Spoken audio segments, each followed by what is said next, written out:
rokov, keď som išla z Bernolákova do Senca na SVŠku. No a tam boli takí chlapci, no my dievčatá sme sa pozerali po chlapcoch. A takí vysokí chlapci tam boli.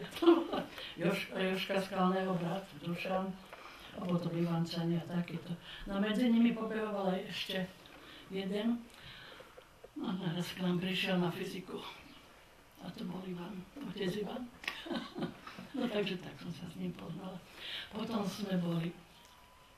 To bolo v akom roku? V 60. Potom sme išli cez prázdniny na brigádu do Pezinka. A tam bol s nami aj on. Bol tam nejaký mládežnícky funkcionár a otec Ivan. A vtedy nám povedal, sme tam boli, Olinka Fendeková, Jarka Boudová, Mariška Chalúbková, ja som tam bola, Marta Rášová. A on nám vtedy povedal, že ja si predstavujem, že voľa, kedy budem riaditeľ a vy budete moje učiteľky. Nebol to váš triedny, hej? Nebol, len fyziku nás mal, ale on mal také zvláštne hodiny. Vyučoval, učil nás, chcel od nás len to, čo nám vysvetlil. Keď skončil tému, tak sme mali vždycky takú hodinu, že sa učil nás spievať Ružičky, Slovensko moje, rodný môj kraj a takéto. Potom vždycky dal nám takú náboženskú tému na tej fyzike. A potom si vybral niektoré z nás a vždycky nám dal prečítať takú knižočku naklepanú. A to vlastne my sme v tom našli to, čo nám rozprával na hodinách.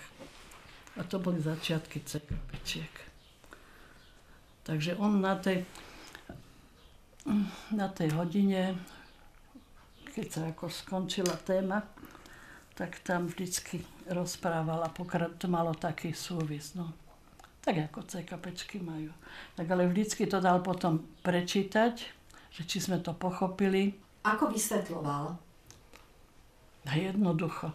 Riešili sme príklady a to bolo jeho, že napríklad ja by som bola pri tabuli, on si sadol na moje miesto a písal mi do zošita to, čo bolo treba. Takže nič som nezmeškala, že som bola na tabuli, ale mala som tam jeho písmo. No, takže tak. A ako skúšal? No, on mal vždycky určené asi, koho zavolá. No, povedal, že nikdy nebude žiadať iné, len to, čo on vysvetlil. Tak si nás vyvolal, čo ja viem, koľkých, 3, ale nikdy nám nezapisoval známky hneď na hodine, ale to sme mali tak, že potom bola veľká prestávka. Deti išli von, teda žiaci ostatní, a my sme tam, čo sme odpovedali, tak sme postupne zapísal, povedal niečo druhý a tak. A ktorým sa chcel porozprávať dlhšie, tak toho si nechal naposledy. A čo chcel? O čom sa chcel porozprávať? Vieš čo, no pýtal sa na problémy v rodine, na tvoje trápenie, na tvoje radosti a tak. A potom neskôr aj chcela, aby sme sa modlili ruženec. A ja som ani nevedela, čo to je ruženec. ale vieš, aby sme apoštolovali. No ja som sa s ním znova tiež v škole, keď som chodil na večernú SVŠku pre robotníkov. On ma tam učil fyziku, no a proste učil tak, že som tú fyziku pochopil bez problémov. Áno. Možno, že aj že som mal aj tomu nejaké bunky a tak ďalej, ale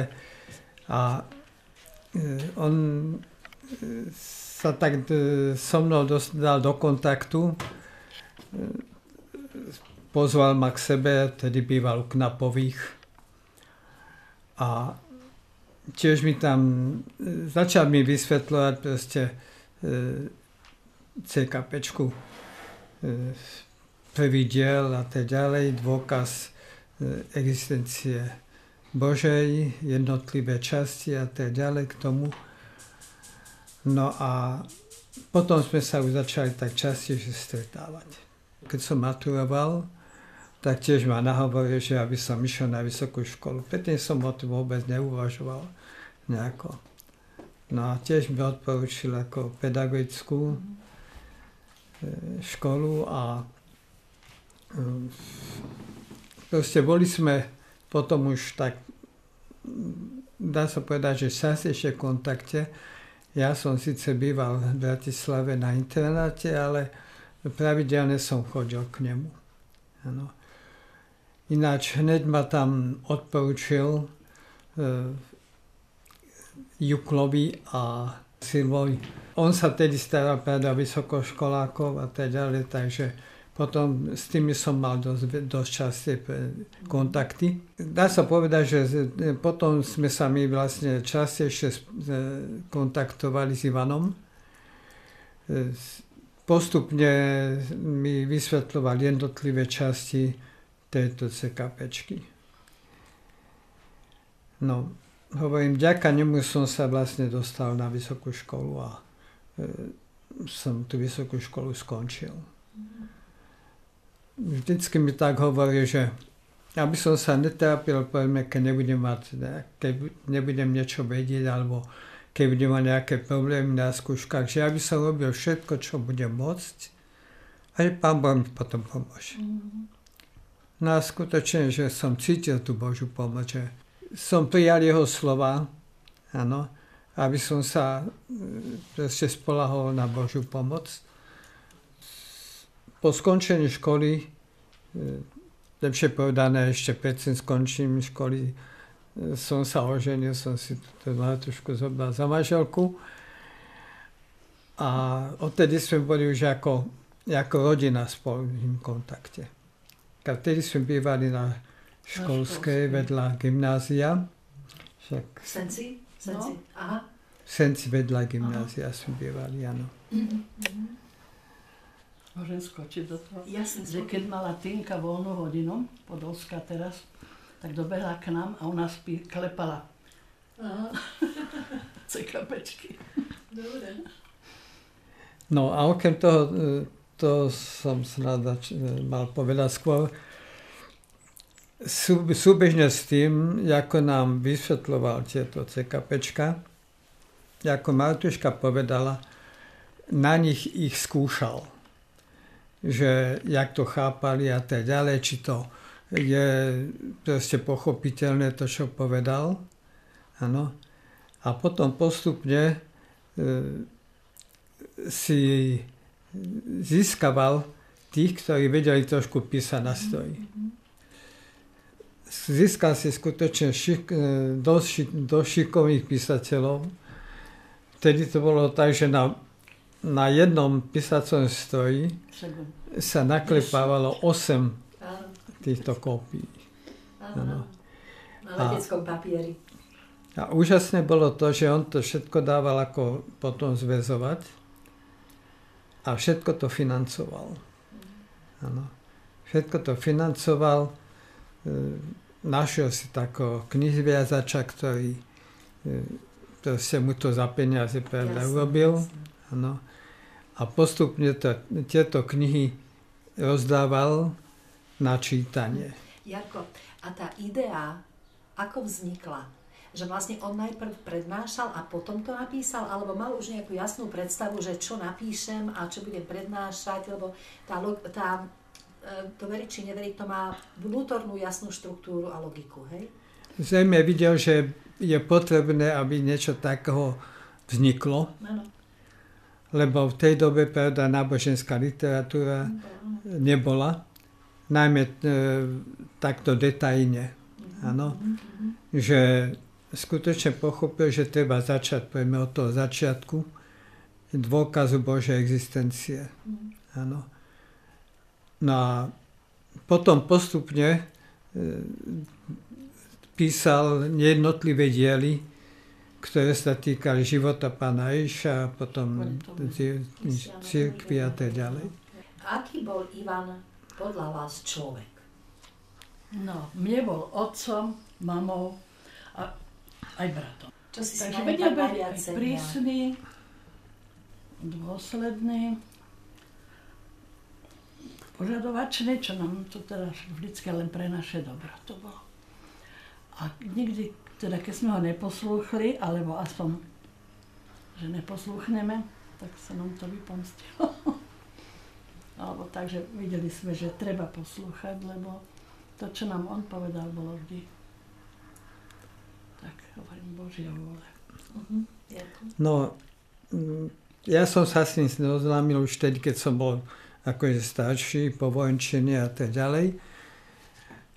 A mňa zobral ako priateľa. Áno.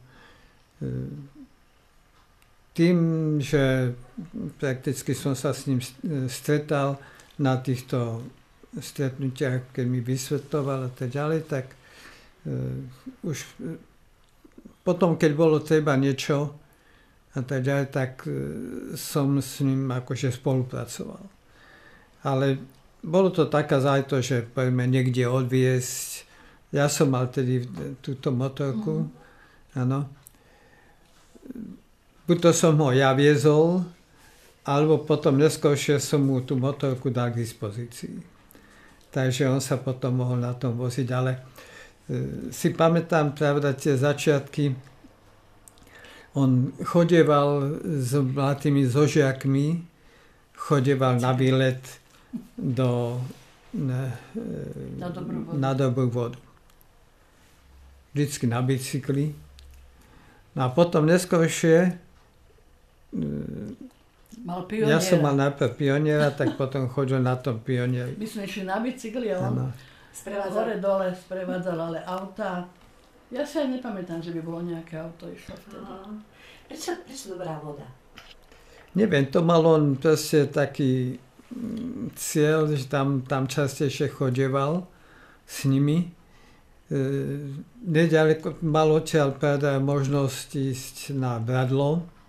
Vždycky tam urobil nejakú túru na Bradlo a tak ďalej. Tam mladých aj oboznamoval aj so slovenskými dejinami a tak ďalej. Takže to sa mu tak javilo asi tak najlepšie.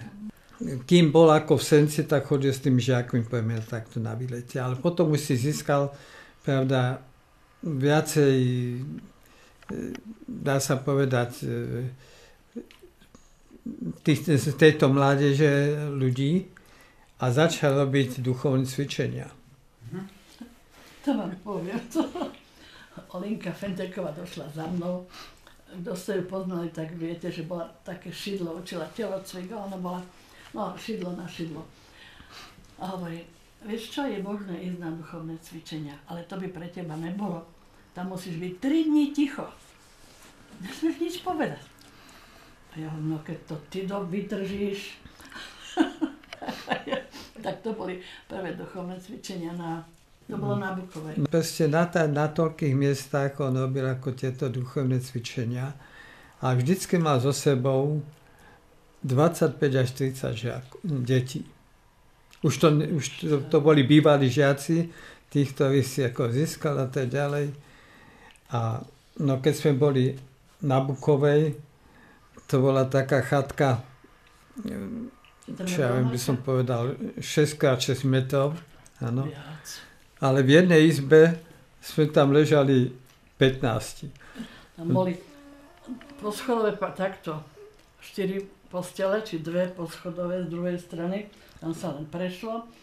A to znamená, tam bolo 4 a 4 je koľko? 8. A spalo nás tam 16. Na každej posteli, to boli také širšie postele, sme tam 2 spali. Potom chlapci spali v tej, jak bola tá prednáška, tak spali po zemi. A otec Ivan v predsieni. Potom nám prezradil, že on skoro ráno stával, keď sme ešte spali a oslúžil si svätú omšu. No on bol v takej kuchynke, tam si robil aj sväté omše si tam robil. Lebo to bolo tak oddelené od ostatných, my si aj nevedeli, že on je pravda kňaz. A vždycky si tam zavolal niekoho, kto tam slúžil svätú omšu. Ako prebiehala vyučovacia hodina? Obyčajne, pravda, začínalo sa to skúšaním, to bolo jasné. Áno. Vždycky vyzvolal si 4 každému dal otázku, aby si mohol rozmyslieť, čo chce povedať a tak ďalej. A začal skúšať. Áno. No a postupne to ohodnotil. Áno. Tá metóda skúšania bola taká, že nesnažil sa žiaka utopiť, áno, ale proste vyťahnuť z neho to, čo vedel. Áno, čiže pomáhal ti aj otázkami, keď náhodou, že si... Pomáhal otázkami, prípadne ho doplnil a tak ďalej. Že čo vysvetľoval tak, že sa to pochopilo. Proste na tej hodine sa tie veci pochopili. Asi ani väčšinu vecí som si zapamätal z toho. Na hodine. Jarko, ty si bol s ním aj kolega. Ako ho prijímali ostatní kolegovia v zborovni? Môžem povedať, že ho veľmi rešpektovali. Ja si pamätám, keď som tam nastúpil, tak riaditeľ školy ma tak oboznamoval s jednotlivými akože kolegami, z ktorých proste akí sú a tak ďalej. Bolo to zvláštne od neho, že ma prijímal a hneď ma oboznamoval s tým kolektívom. No. Tak jeho skutočne vyzdvihol, dá sa povedať tak najviac. Bola tam jedna kolegyňa, o ktorej mi povedal: Peto, si daj pozor. Ale keď som sa rozprával s niektorými kolegyňami alebo kolegami, tak väčšinou ho tak vyzdvihli, že skutočne je charakterný a tak ďalej. Ešte jedna kolegyňa, tiež fyzička, mi o ňom tak hovorila, že on sa usmieva tedy, keď má najväčšie problémy. Takže on skutočne bol veľmi rešpektovaný medzi ostatnými. Mali ho radi, lebo spieval. Bol veselý. No, tak to je fakt, že za jeho čas sa veľa spievalo. Predovšetkým žiaci v triedách, áno. To bola jeho taká metóda, že keď skončil vysvetľovanie, skončil všetko, tak potom si aj s nimi niečo zaspieval. Mal hlas, ktorý som povedal, že keby bol chcel, tak mohol byť operným spevákom. Ano. Takže dá sa povedať, že skutočne rešpektovali kolegovia. Jarko, vnímal si nejaké negatíva jeho povahy? Dosť ťažko hovoriť o negatívach, pretože dá sa povedať, že on sa stal pre mňa takou autoritou. A vyžadoval, pravda, to, čo akože povedal a tak ďalej, a my sme to rešpektovali. Bol dosť taký skutočne, že tak by som povedal, možno, že prísny v tom požadovaní a tak ďalej, aby sme splnili to, čo ako máme. Aspoň niečo z toho splnili. Ale bolo to akože v našom záujme. Áno, predovšetkým. Potom, keď sa už vytvoril proste taká skupina, s ktorými sa on viacej stretal v Senci, lebo on pravda chodil po celom Slovensku. Postupne si získaval na celom Slovensku, alebo lepšie povedané v určitej oblasti slovenskej, rodiny. Ano. A chodil k týmto rodinám. Už keď sme boli potom manželi a tak ďalej, tak on vždycky mal určený termín a za mesiac prišiel, porozprávali sme sa spolu, povedal nám, ale my sme povedali o sebe, čo si a tak ďalej. V tej dobe nám ako odporúčil robiť si vždycky večerné spýtovanie svedomia, tzv. Krížikovania a tak ďalej. A my sme si to potom podľa toho akože kontrolovali, čo sme spravili, čo sme sa dopustili a tak ďalej. A to bolo také jeho skutočne dôsledné vedenie, ktorým nám upevňoval vlastne našu vieru a snahu, aby sme žili podľa kresťanských pravidiel. Mnohí tu jeho dôslednosť neprijímali. No je to tak, že my sme to brali takou formou, že to, čo nám ako on povedal, nebola jeho proste vôľa, bola to jeho snaha o to, aby nás skutočne viedol k Bohu. A takto sme to brali.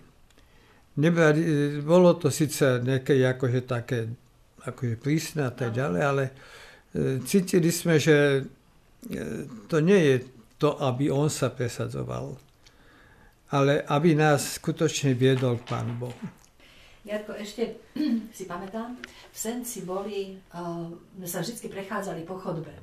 No. Áno, to bolo taký normálny zvyk, aby žiaci neboli usedení v triede, tak museli byť z triedy a prechádzať sa, tam sa mohli rozprávať a tak ďalej, baviť, učiť sa a tak ďalej.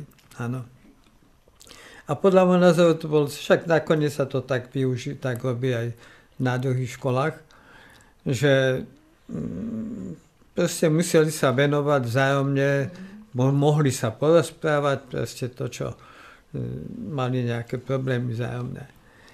No a to sa už ale nerobí. A tam Ivan pri týchto prítostiach sa vždycky k niekomu pridal, áno, a rozprával sa s ním. Tak tam úplne hore na zábradli, keď sa tam postavil, tak videl aj žiakov, čo sa prechádzajú. A tam si vždycky niekoho zobral, s ktorým ako mňa nikdy ne, však ja som sa s nimi nasvetávala, no, s ktorými debatoval a videl zároveň aj na tých ostatných, že mal aj dozor, aj duchovný pohovor. Bol to čas v podstate prenasledovania, tak ako sa k nemu správali jeho nadriadení? No, jak som už povedal, riaditeľ, lebo však on ešte bol za riaditeľa Skláža, áno, tak on vedel o tom, čo vlastne robí už takto s mladými. A napriek tomu, že to vedel, proste ho nechcel odtiaľ vylúčiť. Tak ďalej. Aj keď na ňo tam akože udávali a tak ďalej. A ostatní kolegovia ho skutočne veľmi rešpektovali, takže tam nebol tomto A smere. kto ho udával? Alebo prečo na neho donášali? No tak isté, že niektorí, pravda, doma porozprávali, pravda, že ako sa správa a tak ďalej. A že hovorí aj tieto témy. Áno. No tak medzi nimi boli zrejme rodičia z komunistov a tak ďalej, tak kázali, aby išli povedať to aj riaditeľovi, že čo ako robí. No ale hovorím, potom, keď sa dostal do Šelmarina, tam bola poslankyňa Národného zhromaždenia, tá ho tiež rešpektovala. Áno. Ako vás viedol ako manželov? Aby sme v čistote vstupovali do manželstva. No samozrejme, veď ako manželov nás viedol teda čistému vzťahu, manželskému. Predovšetkým vo vernosti, to je jasná vec, ale ono to vyplývalo priamo z cirkevnej nauky, áno, že aby sa človek nedopúšťal nejaký hriechov a tak ďalej. Odporúčal nám podľa možností čo najčastejšie návštevu svätej omše a udržiavať sa v svätom prijímaní. Áno. To bol základ prakticky aj v tom manželstve, že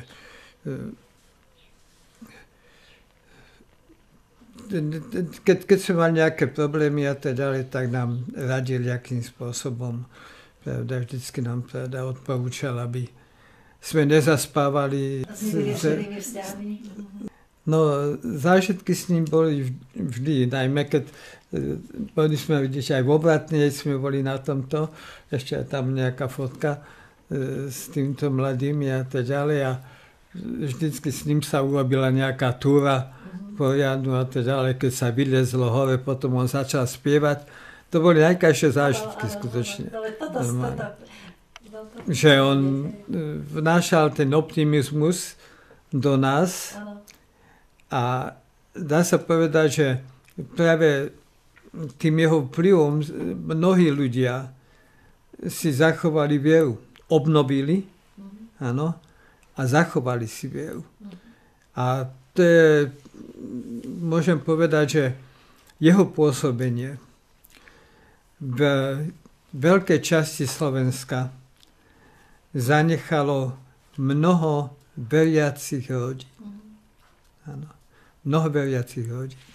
Skutočne toto mám taký dojem, že málo bolo zhodnotené. Nechcem povedať, že aby to bolo na veľkú chválu a tak ďalej, ale skutočne málo bolo hodnotené to, koľko on zapálil ľudí pre vieru, pre Pána Boha. Chcel by som trošku tak zvýrazniť práve to, že jeho pôsobenie na seneckej škole malo taký vplyv, že pod jeho vplyvom, jak som už si nepamätám presne to číslo, vyše 20 kňazov bolo vyše 20 kňazov. Pod jeho vplyvom to bolo rozhodne. A to ešte nehovorím, že boli aj potom aj nejakí, najmä dievčatá, išli za reholničky a tak ďalej. Áno. A to bolo len na jednej škole. Čiže vyše 20 kňazov pod jeho vplyvom, vďaka Pánu Bohu, áno, proste bolo vysvetených. Čiže toto vlastne ukazuje na jeho prácu. Áno. A táto práca nebola skutočne ohodnotená. Lebo toto by sa malo skutočne vyzdvihnúť. Áno. Že to bolo úžasné ovocie jeho pôsobenia. Áno. Že na žiadnej škole podľa môjho názoru nebolo toľko kňazských povolaní. Áno. Ktoré jeho vplyvom vlastne tam boli. Áno. On jednoducho našiel spôsob, ako v tom čase najúčinnejšie pôsobiť. Ako zapáliť ľudí pre Boha. Áno. Skutočne to, že ono to není jednoduché, povedzme, zapáliť chlapca pre kňazské povolanie. A on to dokázal. A skutočne však väčšina z nich je Salesiánov, áno. Ale sú aj takí kňazi, ktorí pôsobia na farách a tak ďalej. No. A toto je skutočne jeho ovocie. Je zaujímavé, že Ivan vedel vybadať, čo v tom čase mladí potrebujú. Ale proste bolo to jeho práca. Jednoznačne. A to všetko je z toho pôsobenia, neviem koľko pôsobil. Tuším, keď odchádzal, sa mi zdá, že to bolo 15 rokov, keď odchádzal zo Seneckého gymnázia. Áno. A počas tej doby skutočne toľko ľudí dokázal zapáliť. A nehovorí o tom, pravda, že koľko ľudí, u koľkých vyvolal vieru a tak ďalej, a ktorí sa zachovali do dnešnej doby a tak ďalej, že sú, dá sa povedať, úplne veriacimi ľuďmi. Presne tak. A samozrejme mal svoje chyby a tak ďalej. Ale predovšetkým hodnotím to, že to jeho zanietenie bolo predovšetkým zanietením pre Božie kráľovstvo. Pre oslavu Božiu. A toto bolo práve to, že získal toľko detí. Aj pre kňazské povolanie. Aj pre vieru v Boha. Áno. bolo o tom, že on nepozeral na svoj osobný osoch. Pretože on všetko, čo mal, čo zarobil a tak ďalej, investoval práve do toho, aby mohol šíriť nauku o Kristu, o Bohu. Ano. Čiže nepozeral na svoj osoch, ale predovšetkým pozeral na to, aby sa šírila Božia sláva. A ovocím práve tej jeho práce bolo to, čo chodí teraz po svete, toľko kňazov, pravda, a toľko reholných povolaní. Čiže napriek tomu, že mal akože svoje nedostatky, áno, v úvodzovkách, hej, bolo predovšetkým to ovocie. A podľa ovocia, pravda, môžeme poznať strom.